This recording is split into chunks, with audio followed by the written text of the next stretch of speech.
Bien, bonjour à vous, jeunes gens, j'espère que vous allez bien. Une première petite vidéo concernant donc les États-Unis et le monde depuis 1945, au travers de laquelle nous allons pouvoir montrer que les États-Unis en 1945, c'est à la fois une puissance totale, mais également une puissance globale. C'est parti, j'espère que ça va marcher.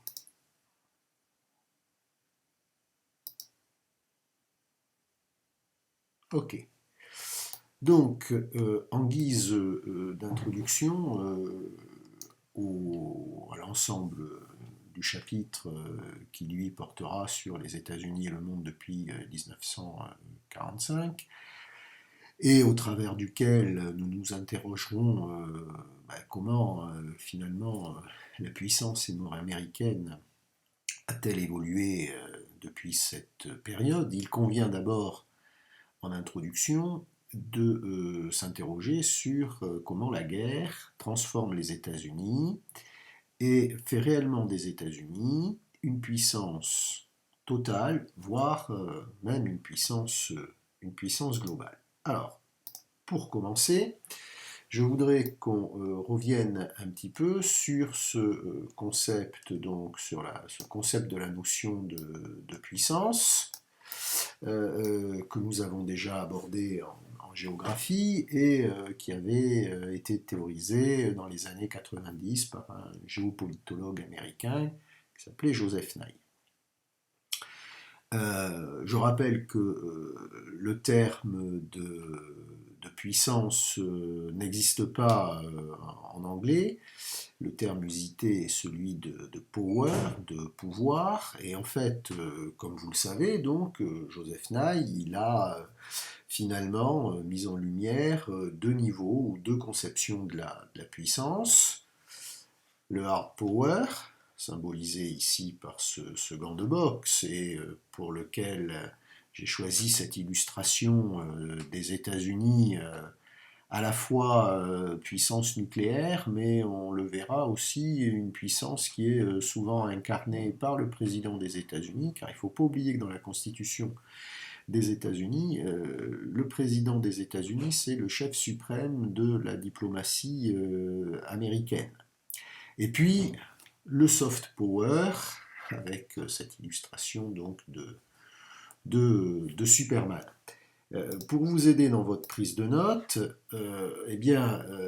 on peut simplement retenir que la puissance, c'est quoi? C'est la capacité à pouvoir conjuguer à la fois on va dire le hard power, c'est-à-dire l'utilisation de moyens politiques, et je souligne bien également institutionnels, stratégiques, militaires, économiques, mais dont l'objectif est d'obtenir en fait par la force, par le conflit, eh bien, la garantie de ses intérêts. Le soft power, donc lui, c'est la capacité et la possibilité de mettre en œuvre un certain nombre de vecteurs permettant d'atteindre des objectifs internationaux, mais non plus en utilisant la force, cette fois en utilisant l'adhésion, c'est-à-dire l'attraction et l'utilisation donc ici de moyens culturels divers. Ok. Alors, pour comprendre la situation de la puissance américaine en 1945, eh bien, on pourrait dire que à cette date, les États-Unis sont les seuls parmi l'ensemble des belligérants à pouvoir conjuguer à la fois le hard power et le soft power. Et là, j'ai choisi deux petites illustrations.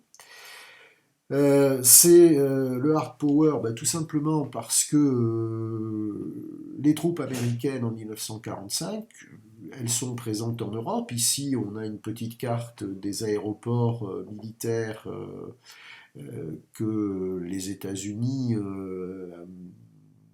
mise en œuvre donc sur le champ des opérations en 1945 et qui pour certains vont bien sûr rester en fonctionnement. Mais il ne faut pas oublier que la présence des troupes américaines elle est très importante aussi dans le Pacifique, puisque les États-Unis ont fait la guerre sur ces deux fronts, front européen d'une part, et puis front pacifique contre les Japonais d'autre part. Donc cette présence de troupes, c'est un levier essentiel du hard power américain, puisque ces troupes continuent. Alors certains ont pu parler même de troupes d'occupation, c'est le cas en Allemagne, mais ces troupes, c'est vraiment l'expression de la puissance militaire américaine en 1945. À côté de cette puissance militaire, les États-Unis s'appuient sur la situation de 1945 pour pouvoir petit à petit utiliser un autre moyen d'affirmer leur puissance, qui est donc le soft power, cette capacité donc d'influence, d'adhésion, et ils vont s'appuyer là-dessus sur le nécessaire ou la nécessaire reconstruction des pays qui ont connu la guerre. Et il y a deux exemples où déjà ce soft power américain est très présent.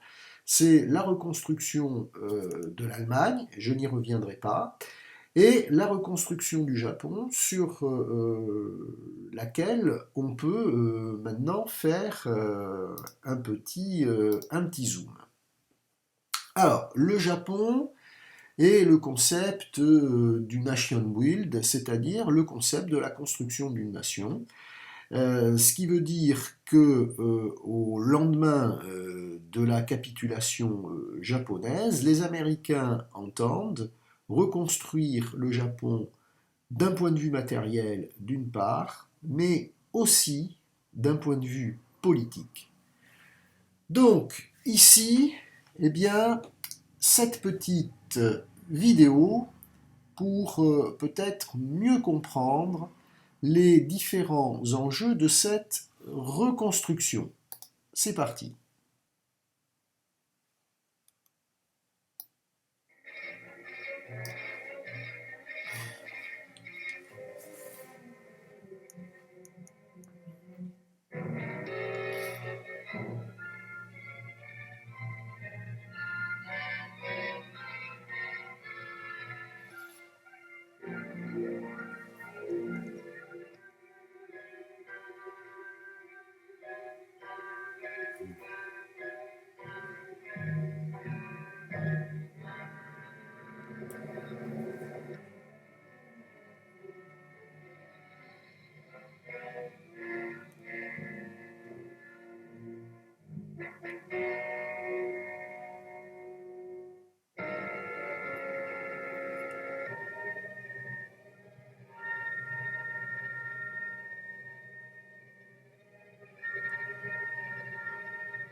Bien, arrêtons-nous là.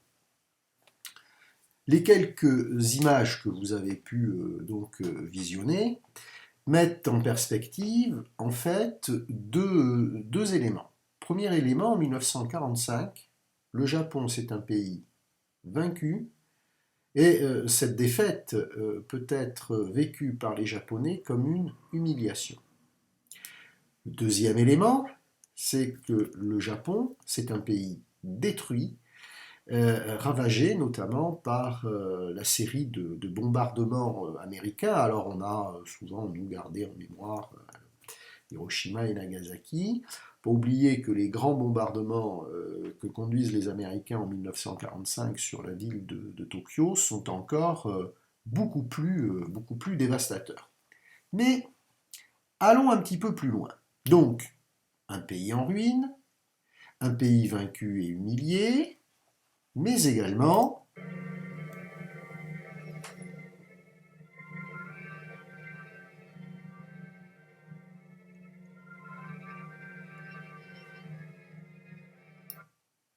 avançons un peu.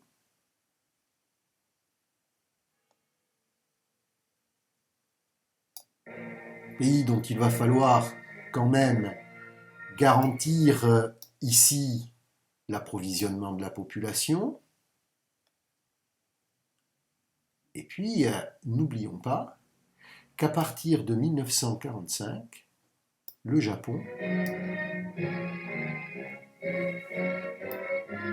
c'est un pays occupé par les troupes américaines. Continuons. Et nous allons nous arrêter sur cette image. Pourquoi? Parce que cette image, elle résume un certain nombre d'enjeux auxquels les Américains vont être confrontés à partir de 1945. Pour faire simple, à partir de 1945, le Japon a capitulé, les troupes américaines occupent le Japon, et le gouvernement américain nomme le général MacArthur, on y reviendra, comme étant finalement le véritable, on va dire, gouverneur du Japon. C'est lui qui va gouverner le Japon au nom des États-Unis. Et dès cette date, MacArthur a en tête une reconstruction globale du Japon et notamment une reconstruction institutionnelle. Toute la question est de savoir comment les Japonais vont-ils recevoir et accepter la défaite.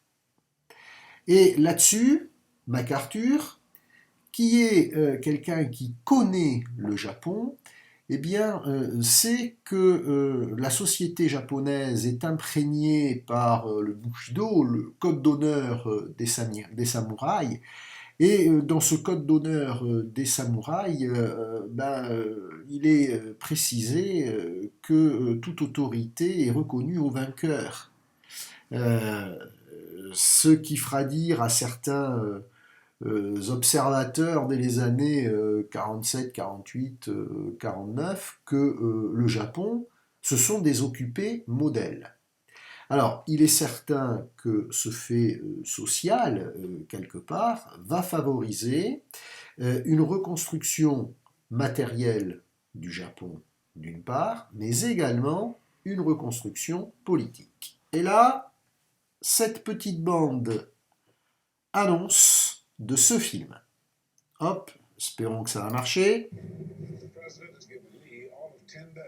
Après la capitulation japonaise et tandis qu'il tente de retrouver son amour de jeunesse dans un pays dévasté, un général de l'équipe MacArthur. Ok. Alors, je ne reviens pas sur l'histoire, je vais même un petit peu la trafiquer. Il est question ici d'un général qui fait partie de l'équipe de MacArthur et donc qui retrouve le Japon. C'est le cas de MacArthur déjà. MacArthur connaît le Japon. MacArthur y a en fait accompagné son père qui avait des représentants, qui avait une fonction de représentant militaire des États-Unis au Japon.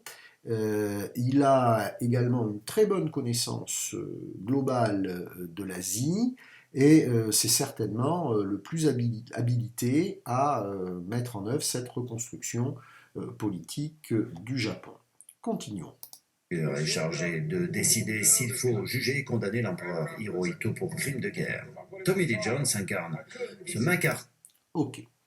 Toute la question de la reconstruction politique du Japon, on la trouve dans cet extrait où il est question finalement de quelle place accorder à l'empereur. Bien. Si nous nous résumons un petit peu, hop là, petite erreur de manipulation. Si nous nous résumons un petit peu, quels sont les enjeux auxquels doivent répondre les Américains au Japon en 1945? Parce que ces enjeux, on les retrouvera également en Europe. Ils doivent prendre soin de la population, ça veut dire la nourrir. Et là, MacArthur va s'appuyer sur des stocks de nourriture que l'armée américaine possédait aux Philippines, qu'il va distribuer de manière totale et intense à la population japonaise, qui va découvrir une nourriture qu'elle ne connaît pas, les hamburgers, la crème de cacahuète, j'en passe et des meilleurs, mais là, c'est l'utilisation quelque part du soft power pour asseoir la puissance américaine. Deuxième élément, cette reconstruction de la nation, c'est garantir au Japon une certaine, on va dire, stabilité dans un environnement régional qui est un petit peu confus. À la fin de la guerre, les soviétiques qui ont déclaré la guerre au Japon juste à la fin de la guerre, mais qui ne sont pas réellement intervenus dans la lutte contre le Japon. Néanmoins, à la fin de la guerre, les soviétiques revendiquent un certain nombre de territoires japonais, et notamment ils veulent annexer la grande île du Nord, à savoir l'île d'Hokkaido, chose à laquelle les Américains vont se refuser. Et ça, c'est un geste politique fort, parce que finalement, les Américains montrent au peuple japonais qu'ils sont quelque part les garants de leur souveraineté en face d'un ennemi de toujours, à savoir les Russes. Et puis, le troisième élément, c'est réformer le Japon en s'appuyant sur l'empereur, parce que c'est le choix qui est fait en définitive.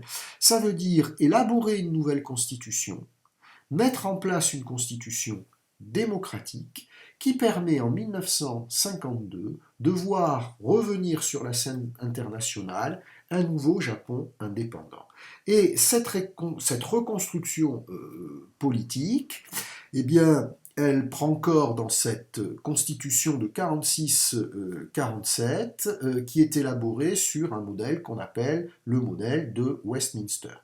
Alors, juste une chose, MacArthur souhaitait que cette constitution elle soit rédigée par des Japonais, ça veut dire qu'il y a un certain nombre de hauts fonctionnaires japonais, et d'ailleurs là-dessus MacArthur a été assez, on va dire, perspicace, parce que les grands procès des années 46-47 que connaît également le Japon, il veille à ne pas en faire totalement des procès, je dirais, d'épuration, parce qu'il sait qu'il va devoir s'appuyer sur la capacité donc des cadres administratifs japonais de haut niveau. Donc c'est à ces personnes-là qu'il demande de rédiger une constitution. Il y a un premier projet de constitution. Bon, ce projet, pour lui, va pas peut-être assez loin, donc il en reprend une grande partie, et en fait, il met en place au Japon une constitution démocratique sur le modèle de Westminster, mais en fait, ce modèle, c'est le modèle de la monarchie britannique. D'une part, on va conserver quand même l'empereur, hors de question, je dirais, de le faire sortir du jeu. Par contre, on vise à faire en sorte que toute la dimension divine de l'empereur soit rayée. Ça, c'est la première chose. Donc il est stipulé ici, il n'a plus aucune responsabilité religieuse. Deuxième point, on vise à lui laisser un rôle politique, mais un rôle politique qui est finalement l'équivalent du rôle politique qui est celui de la reine d'Angleterre dans la Constitution britannique. Ça veut dire qu'il nomme le Premier ministre, notamment, il promulgue donc des amendements, il peut convoquer la diète, mais en fait, tous ces actes politiques, finalement, les contresigne de ce qui est le cœur du pouvoir à ce moment-là, le cabinet et le Premier ministre. Parce que le cabinet et le Premier ministre sont élus au suffrage universel via l'élection des différentes assemblées. Ça veut dire qu'on a la mise en place d'un système démocratique fortement influencé par les constitutions, notamment la constitution britannique, un un Japon démocratique. Il accorde d'ailleurs, cette constitution accorde le vote aux femmes, hein, c'est-à-dire qu'elle va relativement assez loin, mais qui vise quelque part à imposer le pouvoir d'influence des États-Unis. En 1952, le Japon recouvre sa pleine souveraineté.